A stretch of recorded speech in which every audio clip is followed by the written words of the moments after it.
Hi there, Peter Temes, founder and president of the Institute for Innovation in Large Organizations, or the ILO Institute. I want to talk for a minute today about a comment that Bill Gates recently made that I think is fascinating and unlocks some of the really important lessons about innovation in large organizations. So Gates was asked, would you say that Elon Musk is the new Steve Jobs? And you know, Gates is worth so many billions, he's accomplished so much. I have a lot of admiration for him, both in terms of what he did and does as a businessman, and especially the Bill and Melinda Gates Foundation. I think it's very important, very positive group. So Gates made a little face, you know, one of these guys who's living on a cloud and he has to come down to deal with the mortals. He may have been thinking, all right, stupid question. That was certainly what I took from it. But he said, look, nobody would walk into a room and mistake Elon Musk for Steve Jobs. Now, some of this is personal. I don't know how well he knows Musk. He certainly knew Jobs very well. What he was saying, and what he elaborated on to a small degree that I think we need to talk about more right now, is that Steve Jobs was a brilliant communicator. He was an organizer of other people's inventions. And in fact, if you think of innovation, as we define it, as being invention plus scale, right? You can be in the garage, you could be at the test tube, and you create this crazy new thing, and then there's one of it. By the time there are a billion of it, large organizations have done the things that only they can do to bring something of value at scale, affordable enough to impact the lives of a lot of people. And almost inevitably, anything that starts enriching the lives of the rich will enrich the lives of the poor as well, but we have to work very intentionally at that. This is what Jobs did. He was good at the second piece. As people who are very technical would say about Jobs, when they wanted to be a little nasty, and he certainly deserved it quite often, was Steve doesn't code, right? How can you be, even Zuckerberg is a great computer scientist, Gates really could code. Steve was he wasn't even a philosophy major. Steve Jobs went to college briefly, dropped out quickly, and was actually inspired by a course in calligraphy that he sat in on when he was just living in a friend's dorm room and only going to the courses he liked. If you know the aesthetic of Apple, right, the soft artistic design elements of it that make it so powerful, that calligraphy course had a lot of influence on the 20th century, we can really clearly say. Jobs was an organizer. He was a person with a strong aesthetic. He wasn't an inventor. Musk is an inventor.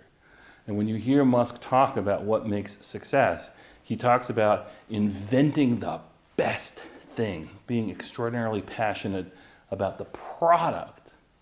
Someone like Jeff Bezos doesn't say that. He says be extraordinarily passionate about the customer, right? So Musk is very narrow in that sense, but boy, he's picked a couple of spots to invent what may prove to be the best products. He's had trouble at times scaling, meaning growing big, but he's been able to get that stuff right enough, at least for the moment. Jobs was not an inventor.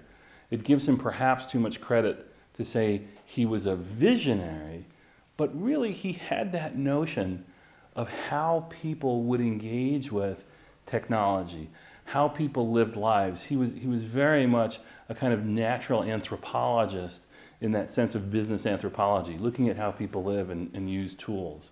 He didn't study it, he didn't have teams doing a lot of that, at least in the early days, but he understood that very intuitively. Gates kind of splits the difference, right? Because here again you have Elon Musk, who by nature and in terms of the advice he gives is almost a pure product guy. You've got Jobs, who's very much a customer experience guy, a structuralist. He likes to bring structure to things. And then you've got Gates, who in some ways kind of splits the difference. And each has important lessons for us. Think, if you will, about a pyramid with three different kinds of innovation, right? Stacked from bottom to top. There's product and service innovation, which is what most people think about innovation until they really get in there in large organizations and start doing the work.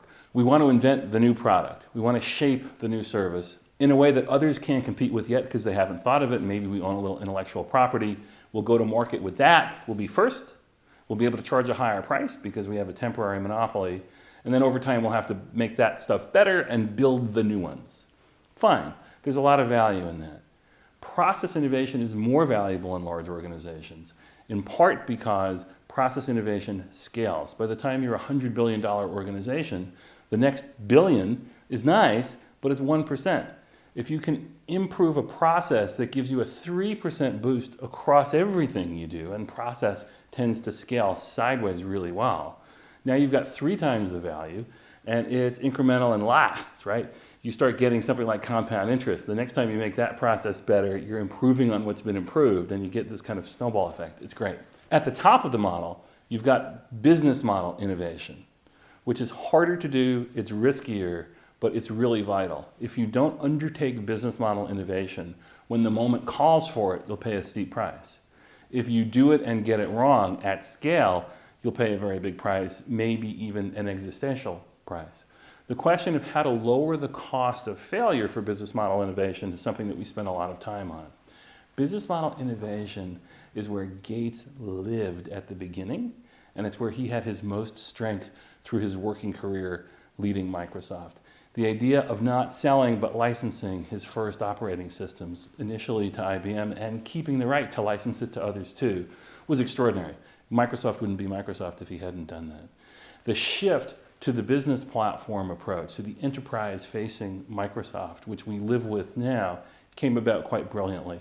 Lots of detail there. We can share that. We'll probably make some more video conversations like this, or you'll come to our table and get to talk about that. But please, here's the takeaway.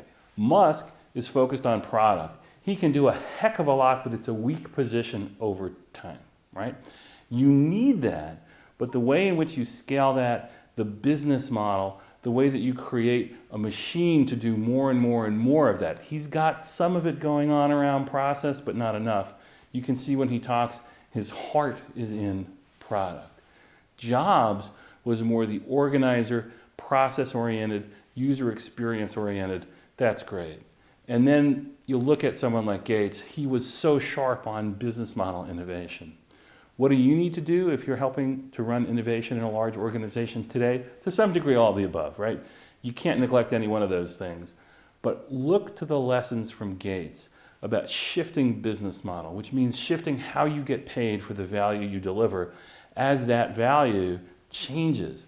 The biggest problem a lot of big companies have now is in the age of AI, they have much more capacity to produce much more value, but they don't have the right ways to go to market with it, and they don't have the broad number of parallel business model approaches they should be working with to learn from and to give their customers the chance to choose which they like the most. It's an exciting time to be in innovation in large organizations.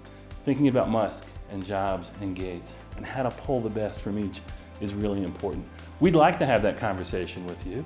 The Institute for Innovation in Large Organizations has a seat at the table. I hope you'll be in touch. I hope we'll get to see you.